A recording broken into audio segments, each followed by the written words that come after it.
My name is Jaclyn Jordan. I work for Senator Martin Warner's office in Roanoke, Virginia. It's so lovely to see you all today, Roanoke. There we go. So I'll go ahead and let our speakers present themselves, and if you could just say your name and where you're from.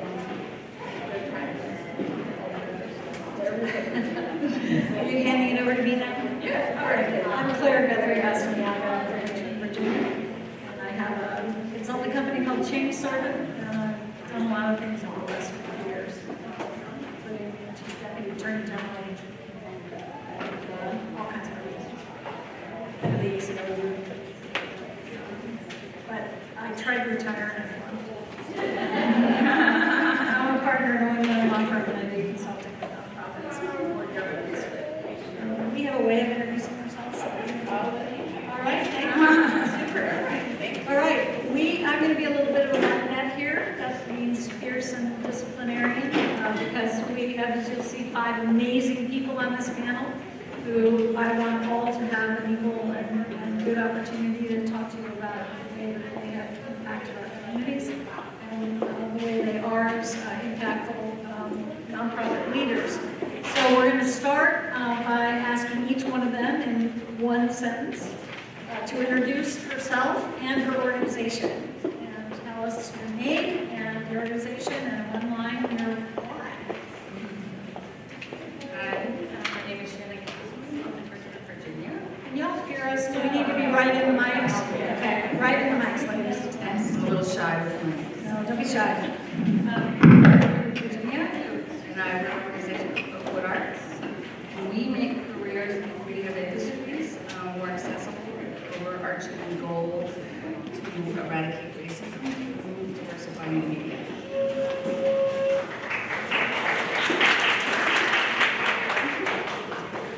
I'm Dilshad Charania. I'm the co-founder and co-executive director of CAPAZ-IT. CAPAZ-IT was founded to support the career and wellness growth of immigrant, not limited to, communities, to empower them and break barriers to be able to navigate their careers and find meaningful career pathways.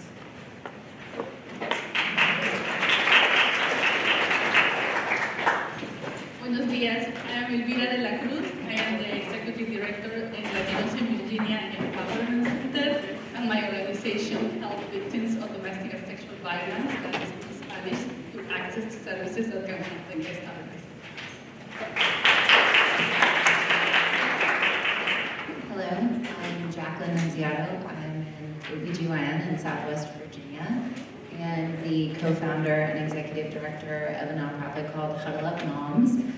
I founded the nonprofit with a few other mothers because the maternal mortality rate in this country is abysmal and there are not enough resources connecting between hospital and community. So we work towards providing essential goods, education, support services, and connection into the community. Greetings, everyone. My name is Angela Patton, and I send you greetings also from Richmond, Virginia, where I was born and raised, absolutely. And I am the founder of the Camp Diva Leadership Academy and the CEO of Girls for a Change, where we prepare Black girls for the world and the world for Black girls. And my why is because I'm unapologetic about understanding that the fight is to protect Black girls, specifically their freedom. And that is my why.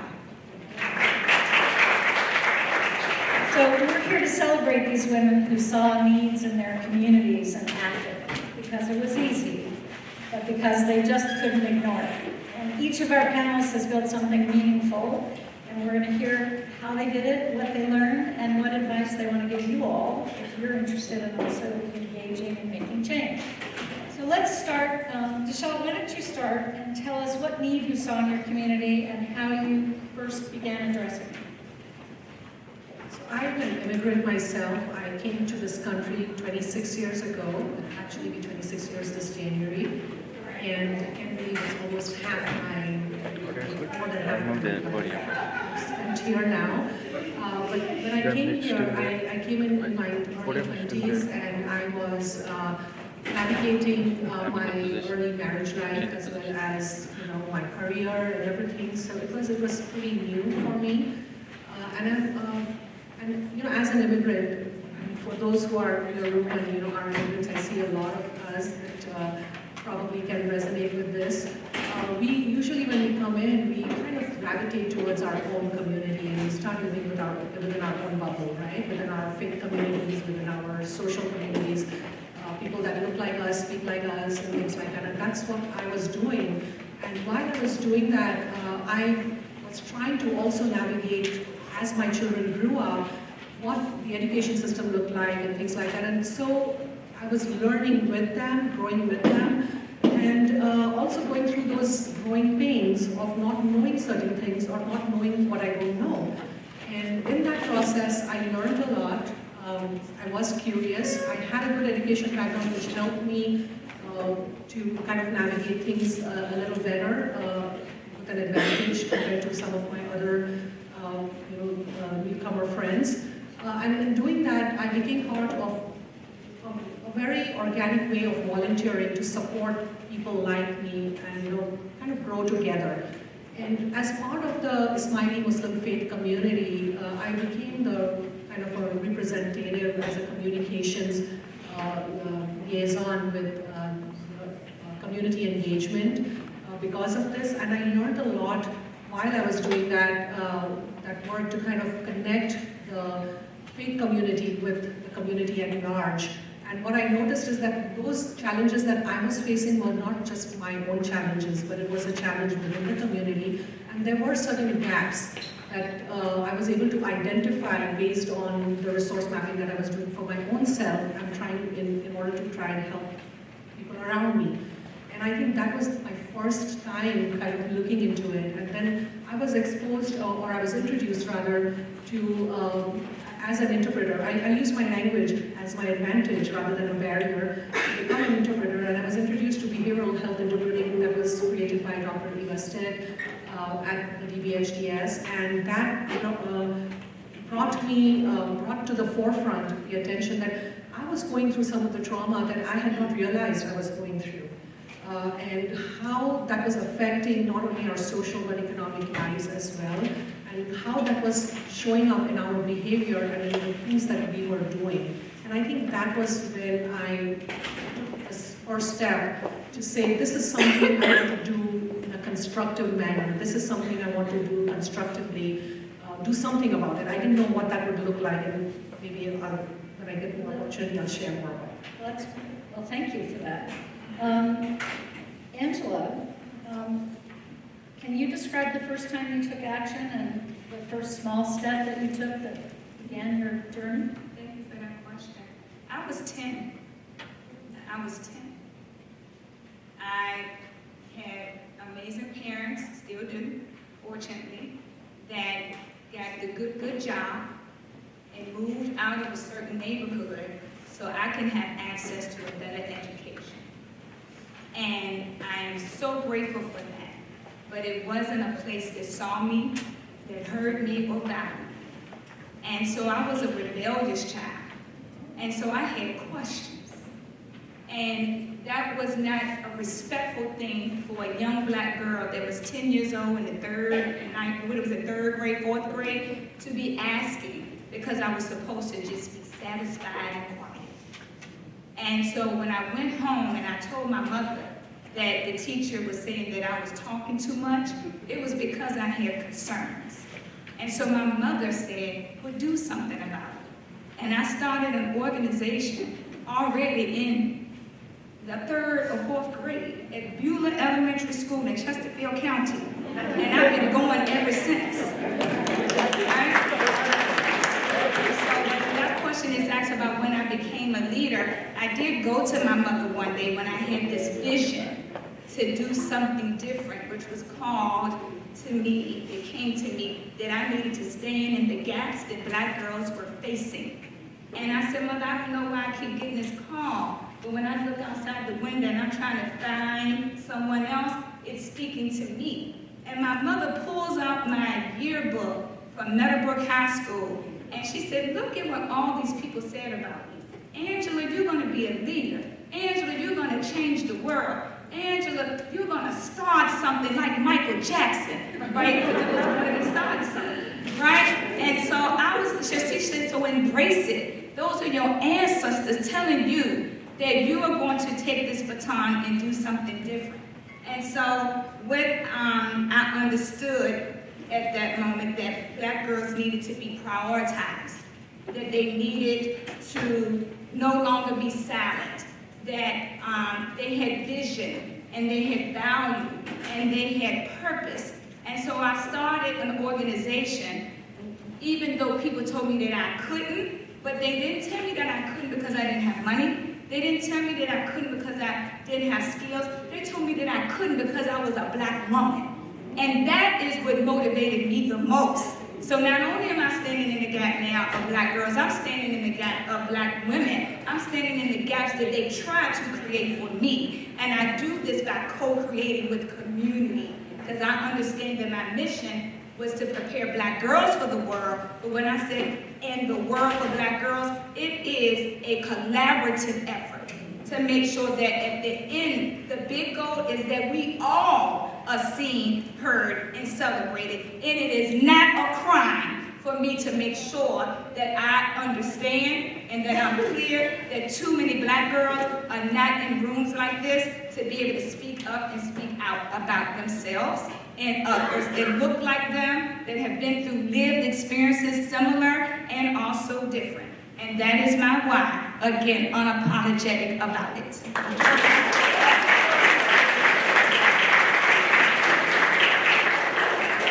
So Elvira, what moved you? I got paid for something. And I want to change the world. So I was also an immigrant. I arrived to the United States 20 years ago.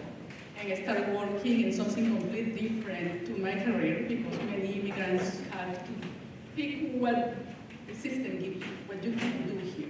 And I was in the back, before I was I'm from Peru, I was in finance, but when I arrived here, I started getting involved with social work. And I got to work in a domestic and sexual violence program that was serving all the communities.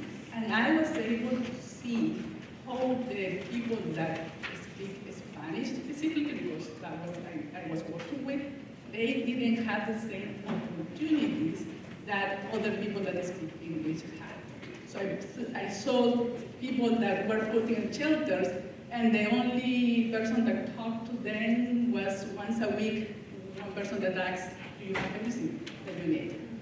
But when an English speaker gets in shelter, you have a full team of social workers, housing navigators, employment navigators that are helping them. So when the time ran out for them, for being in the shelter, they are seen as oh, you didn't accomplish anything. But they didn't have this problem, because there was nobody that was able to provide us. And that was one of the examples. I went to see a person that was placed in a ministry organization, and this person didn't eat from Saturday to Monday that I did. And it wasn't because the shelter didn't provide food, it's because nobody took the time to explain to her that those boxes that were microwavable food and how you prepare it. Because this person was saying, I don't see tomatoes, I don't see potatoes, I don't see things to make my food. Nobody took the time to understand that this person were not understanding the system. And she was going back to her abuse. So I was thinking, is there something wrong? And nobody was listening up. So I says, I'm going to start it, and I'm going to do it. How? But I did it. So that's my why.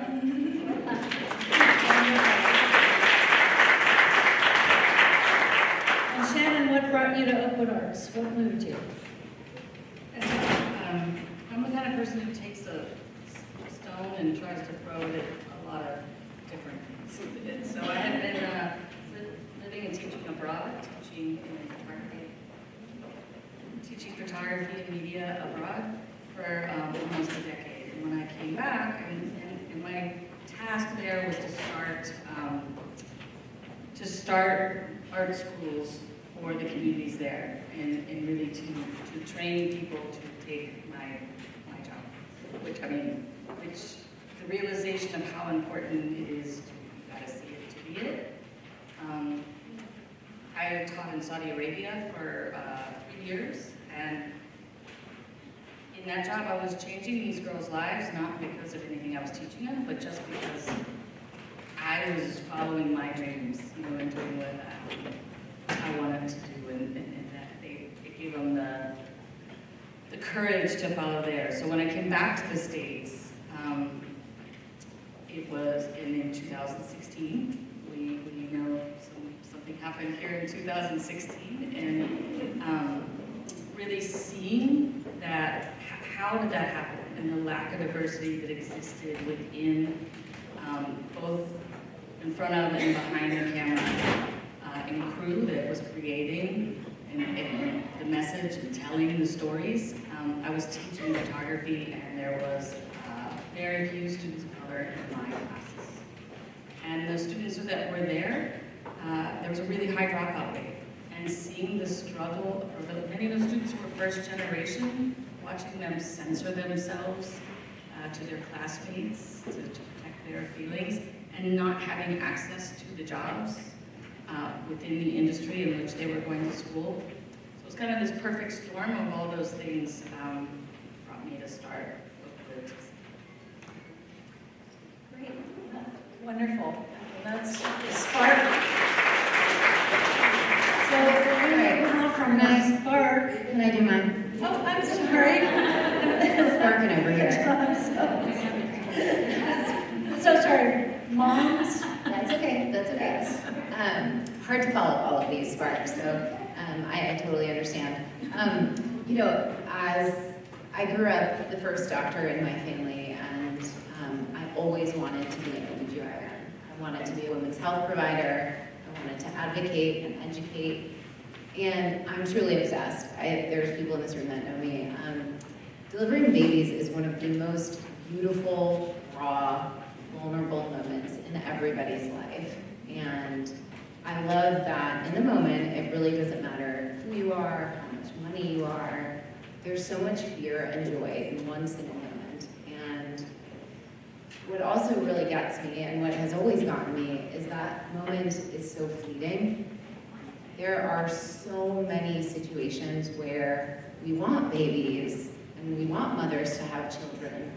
But I leave the delivery room almost every single day knowing that society doesn't support them, and that every day I deliver babies that don't thrive, that barely survive, because we have a society, a political system, an economy. You know, a lot of people are in other, I know they're in other rooms, but there is none of that without community and without support and without taking care of truly the heart and the foundation of society, and that truly is mothers and babies. And you see it trickle, right, to when these children are 10-year-olds and when they are in domestic violent relationships. It really starts at the moment of delivery, I think, and so we created an all-volunteer organization that's really grown. You know, we serve about 3,500 to 4,500 women in Southwest Virginia, and we're all volunteer. And it's because when you put moms together, they can really move mountains.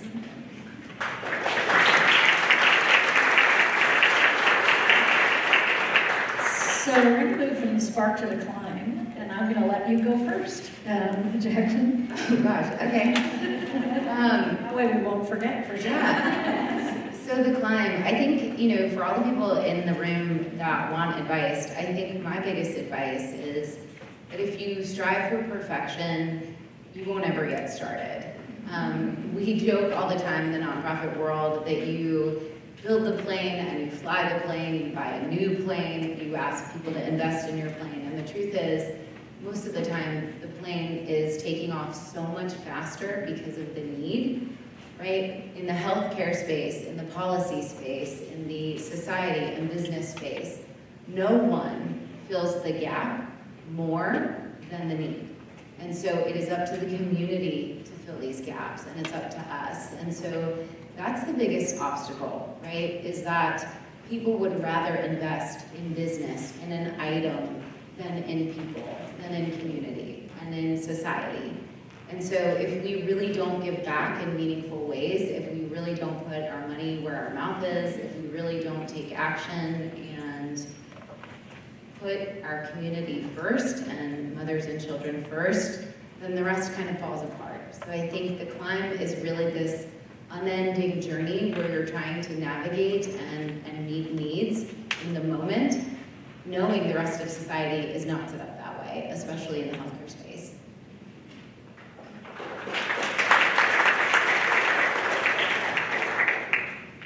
Shannon, tell us about an obstacle you faced or some place where you felt like you needed extra courage to move ahead, something that stood in your way as you were climbing.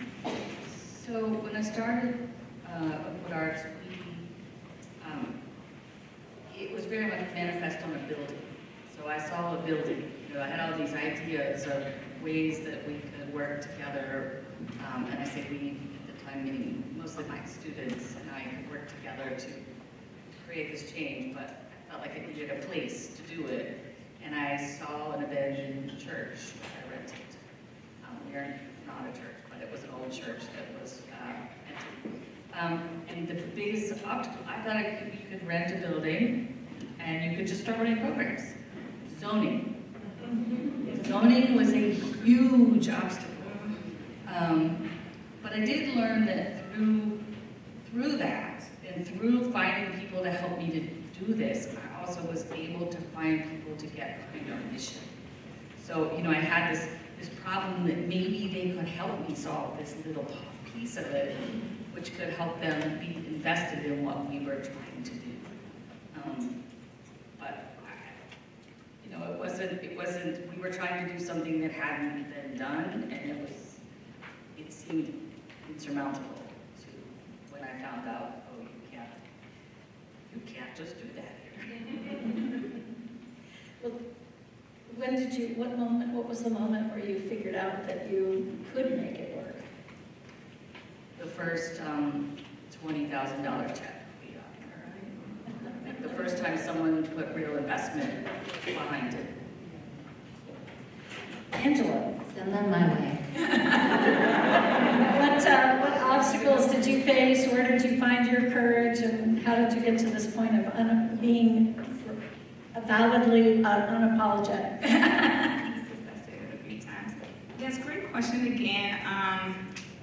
It's sometimes a hard question to answer because when I decided again to start the nonprofit organization, that was the hardest part. Is people told me that I couldn't because I was a Black woman. I literally were in rooms where men and women were like, a white woman that's 30 years old should do this, and you should just be on the board because you would raise money. They're not going to give a Black woman money, and I've been doing this work for 2 decades.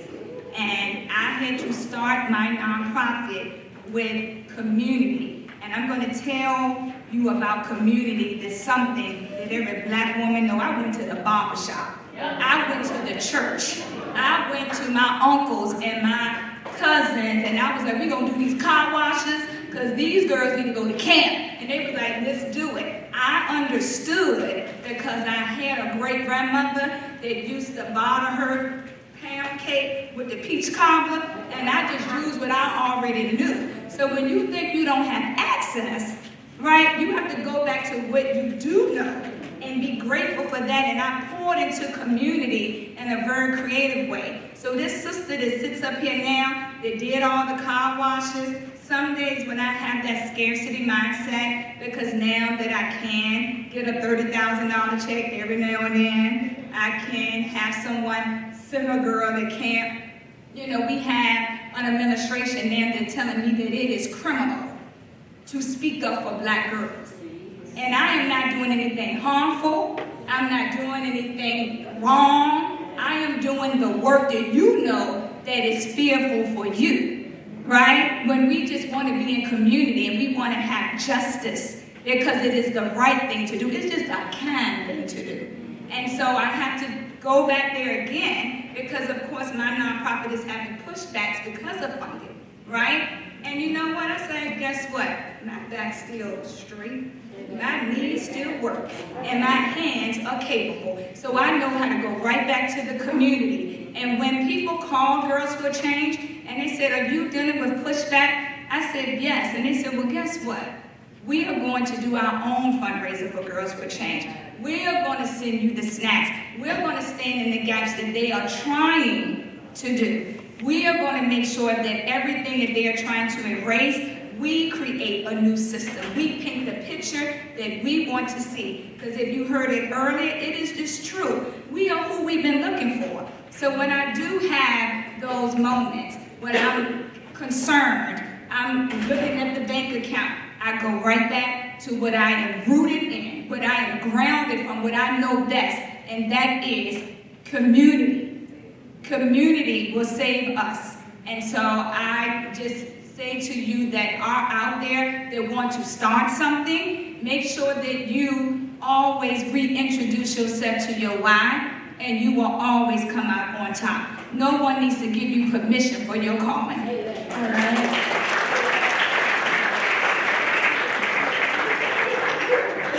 Elvira, what practical insights can you offer us about challenges that you overcame or places that you found courage? So one thing that I think was a mistake at the beginning, because I was pissed when I started, was thinking that only Latinos were going to help. So I was talking with Latinos and telling them, hey, that is not right for us. And then I started to realize that there are a lot of people that want help. They don't understand the problem because they don't live it. But when you start to speaking up and telling people why they should care. So one thing that I see many times, when Latino women doesn't want to report to the police because they are scared of the system, that means that we all, not just Latinos, we all have a predator or an abuser out there. And that is our problem. It's not just these people, this community. So I start talking about how people can help and why they should care. And I find out that there are a lot of people that care about us. We have black people, there's the white people, people that you didn't even think about, but you may even want to knock their doors. They want to know, and when they understand what is the problem, they are going to help. And that is why when we receive invitations like this, where we are going to have if you guys even here, now you know that there are people that are having barriers. And nobody wants people to be vulnerable or being abused, right? So we all want to have a very healthy community. And I think that many times we want to speak for the people that think it's going to be easy to get in our side. But sometimes we need to take these fights and go and say, well, I know that you has been always advocating for this piece, but let me tell you what is the issue, what is the problem. Because now that you're saying, no, that let's send everybody back and no, anybody that has the argumentation should be incarcerated, well, let me tell you what other problems are being created. And that is why we need to all care about protecting victims. And I think that that is a very, very good thing that I learned, because at the beginning I was mad and I was talking with all my friends that were Latino, but there are a lot of people that care. We didn't care. Dilshad, what was the turning point for you? What moment did it occur to you that you really were going to be able to make this work?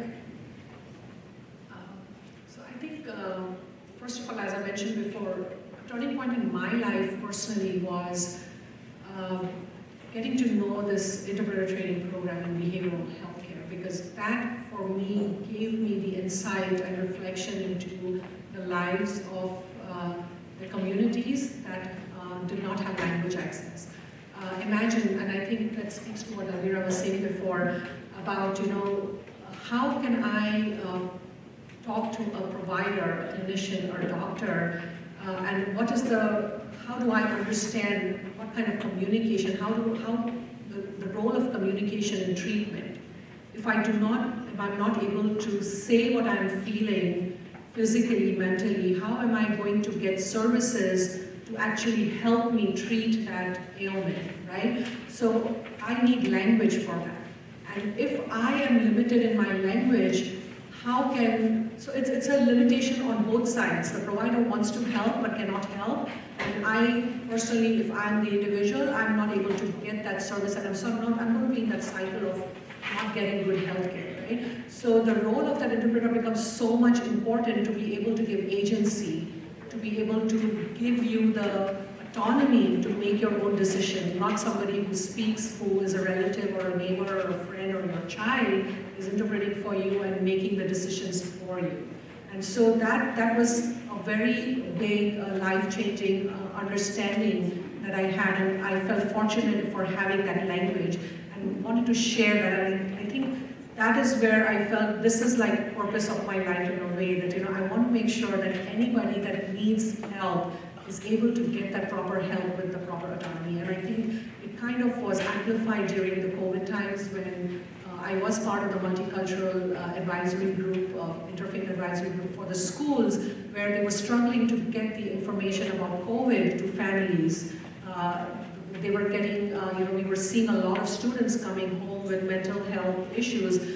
They were getting mental health issues because they were at home and not being able to meet with the friends and community, and so a lot of those issues were coming up, and so I felt that this became even more powerful tool to be able to support the families. And so that's where we said we need to have these education understanding in the school, in the clinics, that there is this specialized interpreting technique or skill that you need to be able to get this autonomy, get this treatment in place. And so we started with community health awareness sessions to do that. We started in the libraries.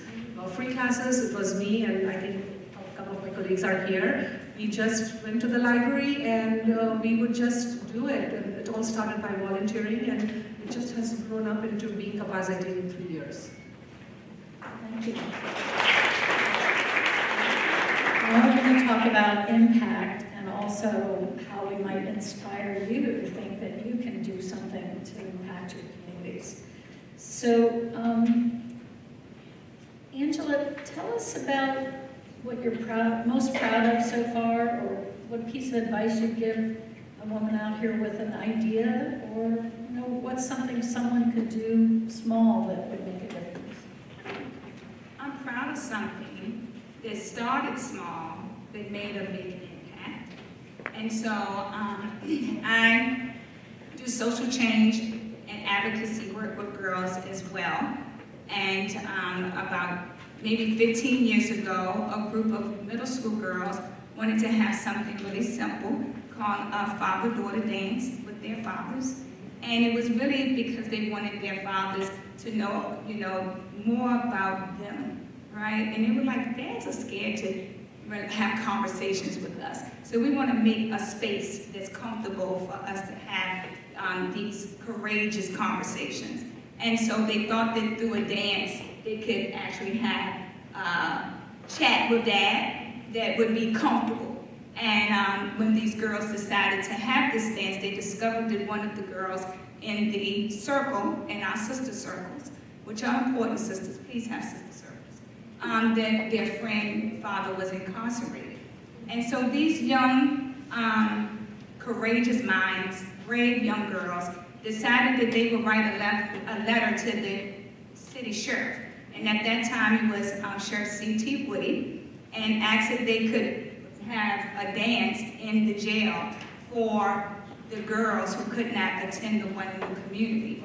But what I loved about this group is that the girls understood what political leaders' roles were for them.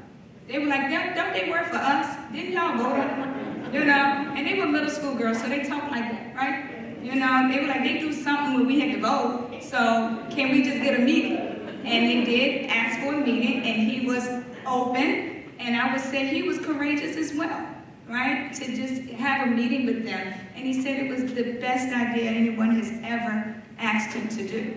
And we ended up doing 15 of these in the Richmond City Jail, which is now the Richmond Justice Center. And we took this same dance to Northern Virginia and Petersburg, and then it ended up in Washington, D.C. I got a chance to do a TED Talk about it.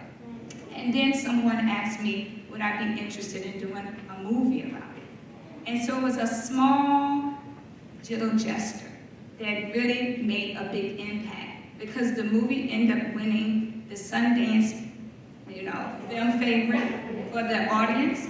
It also won the film favorite, and then it landed on Netflix. And I would say that this little idea from these girls has made a tremendous impact. Over 30 of these dances have happened, but it's more than a dance. It has been a movement. It has been impactful for the families in it. It has changed people's minds, hearts, behavior, and now it's about to change a policy called a harmful practice around ripping the heart out of families that can't have a touch visit. I thought that I was filming a dance, but what I filmed was a love story, and that is impactful. So what I say is, if you think it's something small, it could be something mighty. And what I've learned in my journey of this organization is that I need to move in the way that it tells me to. That I am not the CEO or the leader or the founder, that I'm just a vessel. That, you know what I'm saying? And so just like I tell people when I was on this doc tour with Netflix, they like, how did you come up with these things in the movie? And I was like, the doc told me what it needed, right? But it's really that the girls tell me what they need. And when you co-create with a community that you believe that you are leading, but you really are showing up for, it'll tell you what it needs. So be an active listener, believe in what your gut is telling you, and act accordingly. Please behave in community.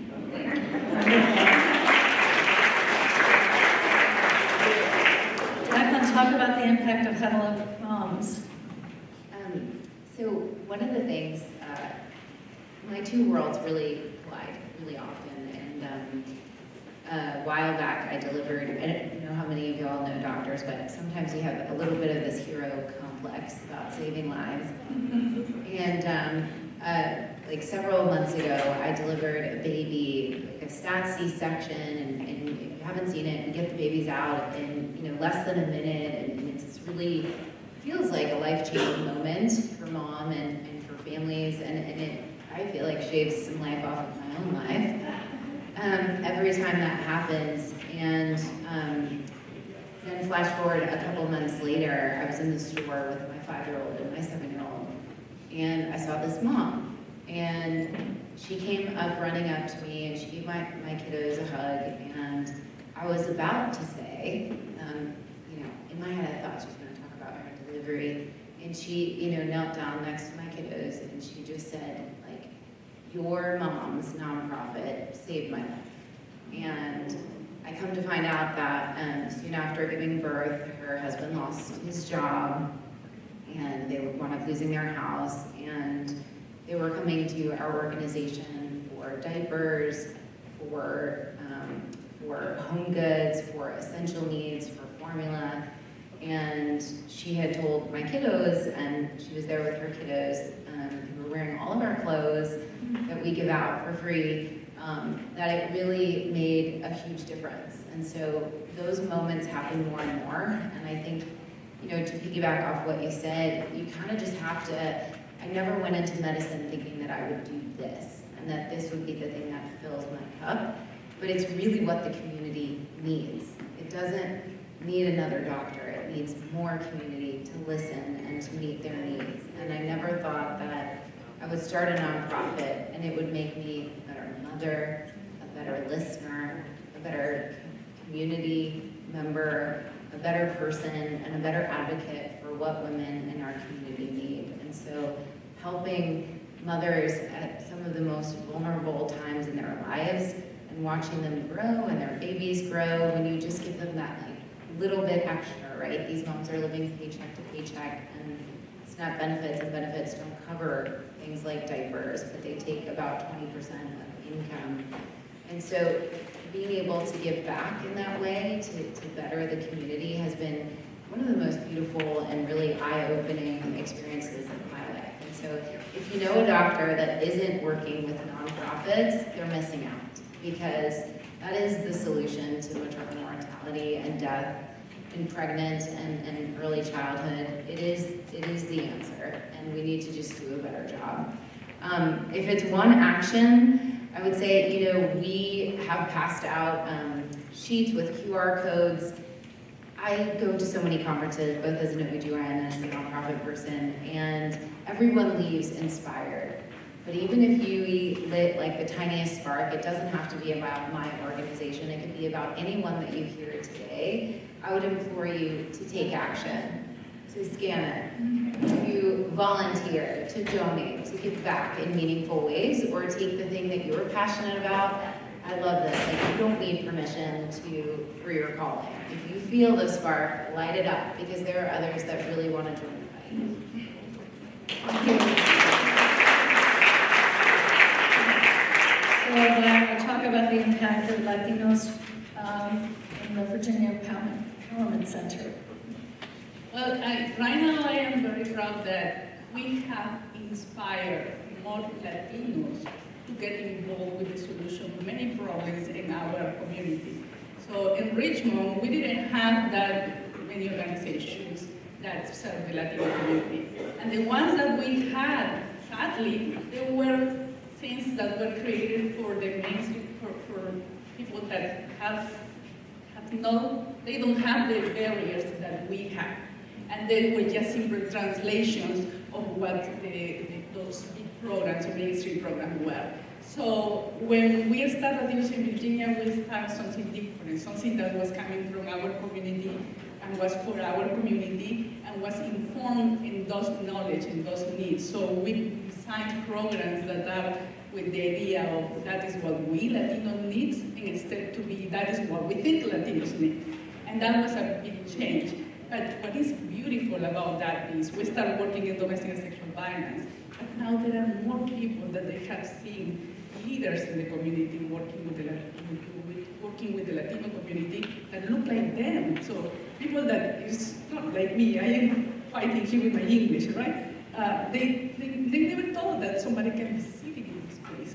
But now that they see one person, that they see another one, they see another, say, I can do it too. So the one thing that I feel very proud that was happening in Richmond, usually when they want to hear the Latino community, where two people usually be inviting everywhere, and we have more people now. And the most important piece, we have more people with the expertise in those fields. Because what I know about healthcare, I don't know anything, but I was even love it. But now there are people that is invited that can represent my community, and that is the biggest impact that I think.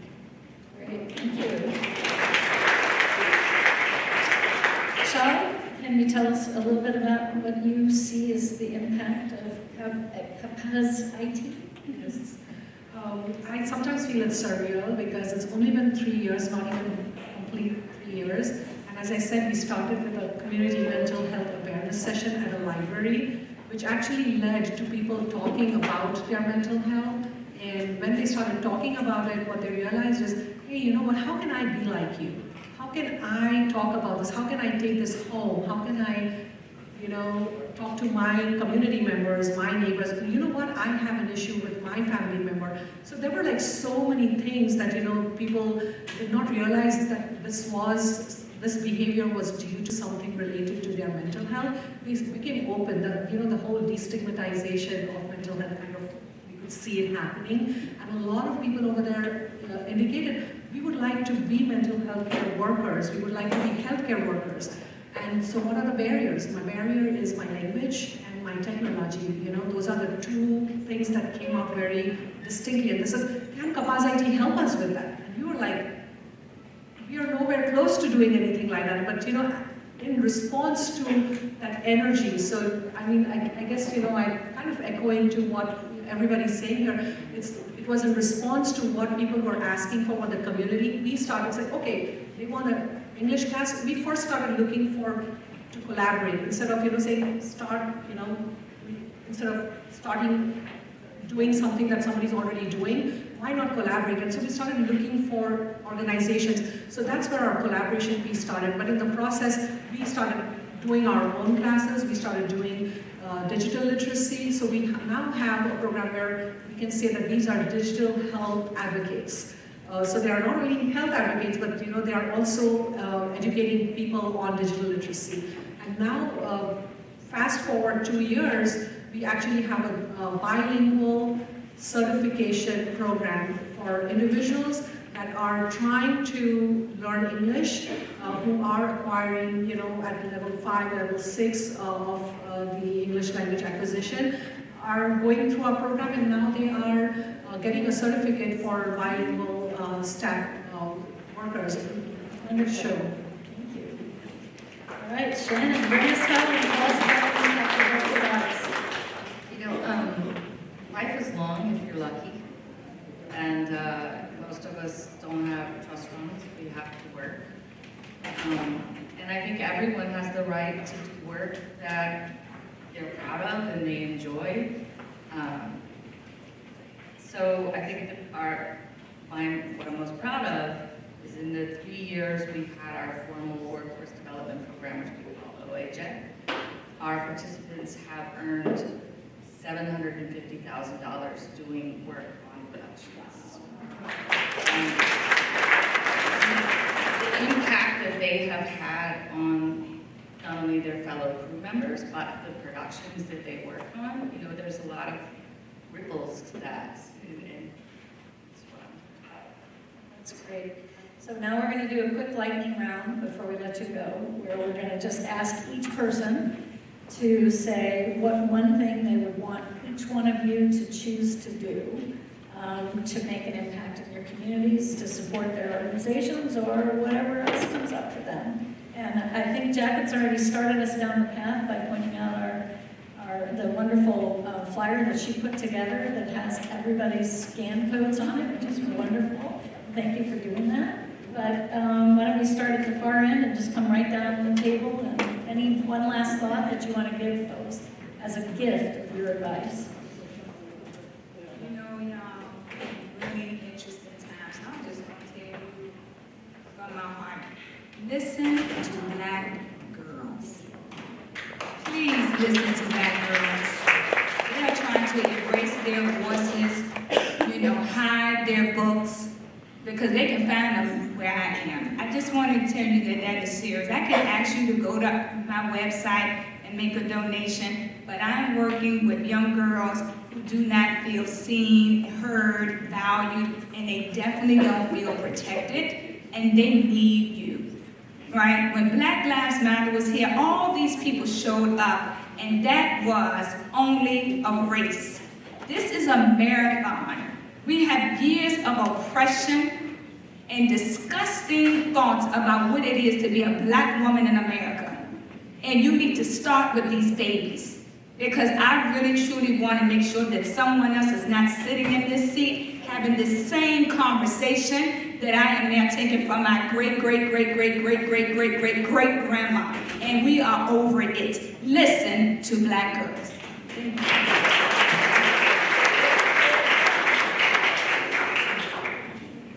I think system level changes and really impactful changes actually starts at the individual human level. And I think to kind of piggyback, there's so much dehumanization going on right now, and othering that's occurring where we're not putting names and faces to the suffering that exists, and it allows people to behave and act in ways that are inhumane to others. And so I would implore you, to go out there, to vote, to, talk to your school boards, to talk to your elected officials, to speak to people, to call people out when they are trying to dehumanize everyone in the community that isn't the top of the top, because there's so many more of us in the community, and if we work collaboratively, if we respect each other, if we hear each other, if we listen to each other, and if we take all of that passion and all of that energy and move it into action, we really can move the needle on so many different things. Thank you for being here today. A quick word. Yeah. So go out and and learn what your neighbor needs are. And think about how those needs connect to you, because there are always a connection. We live in Virginia, we live close by, and if somebody in our community is not good, we can separate.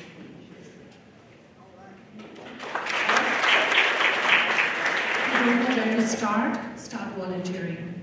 You'll find something that you're passionate about, and that will give you purpose. I'm going to echo especially what Angela said, and I'm going to speak to the white folks in the room. Stand up. Don't be afraid to be uncomfortable.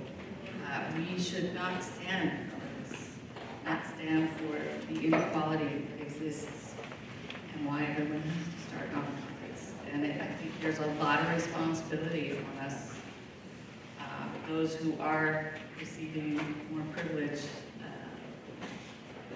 to pressure change. I have one piece of advice, which is there is no courage without foundation. And in order for you to have a courageous conscience, be willing to quit a job because it violates your values, make any of those choices, you have to plan, and especially you young people. You need to know that you either have a family to fall back on. I had the privilege of being one of 6 kids. I always knew that if I spoke up and got kicked out, I had a place to go. Other people have to build a financial foundation so that they know that if they speak up and get kicked out, they've got 6 months of salary that they can depend on before they find another job. But do not underestimate that courage is costly, and you need to be prepared.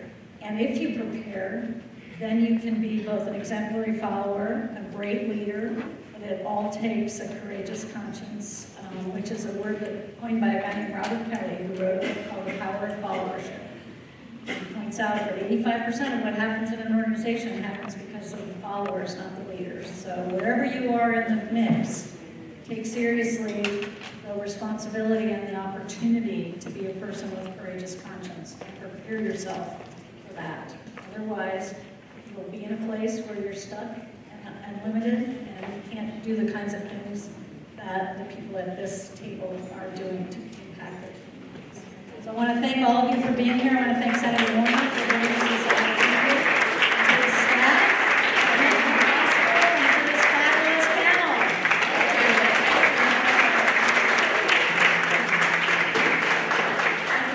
This concludes our breakout session. So I do have a few announcements for you all. The VAWC lunches are ready. They're available in the lobby where you registered this morning. If you had any indication of dietary restrictions, there is a separate table for you. It's just on the left side, and our staff can help you get those as well. You're welcome to eat wherever you can find a space, including the upper levels. If you want to take the elevator or the stairs to go upstairs. You will not be able to access the Newberry Hall until 12:15. So the senator will start speaking at 12:30, and then our keynote speaker will start at soon afterwards. But you'll be able to enter that room at 12:15. But thank you all so much, and have a great rest of your conference.